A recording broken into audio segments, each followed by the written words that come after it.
সম্মানিত সজীব, আশা করছি সবাই ভালো আছেন, সুস্থ আছেন।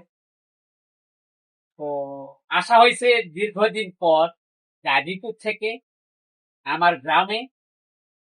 তো দীর্ঘদিন ঢাকা শহরে থাকা হয়, এইরকম ভালোবাসার মানুষের সাথে দেখা করা সম্ভব হয় না।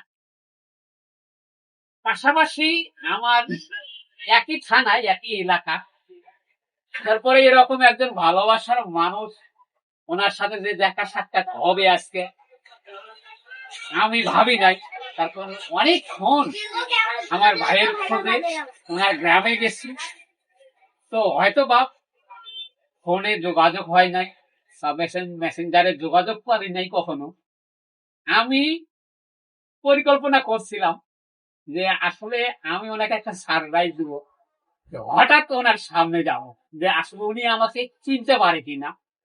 তা আমি যখন দোকানের সামনে আসছি, আসার মানে দেখা মাত্রই আমারে বলছে দেশি ভাই। আমি আমার বুকটা ভরে গেছে কি কারণে, দীর্ঘদিন পর আসছে, ফেসবুকে কথা হয়েছে, ফেসবুকের মাধ্যমে বা ভিডিওর মাধ্যমে কথা হয়েছে, কিন্তু সরাসরি কখনো কথা হয় নাই।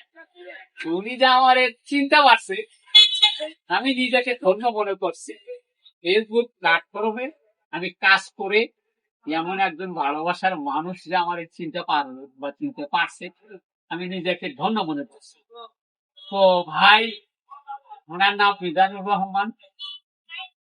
ওনার সাথে দীর্ঘদিন হলো ফেসবুকে কাজ করি, ফেসবুকের মাধ্যমে কথোপকথন হয়। তো ভাই, দর্শকদের উদ্দেশ্যে কিছু বলেন।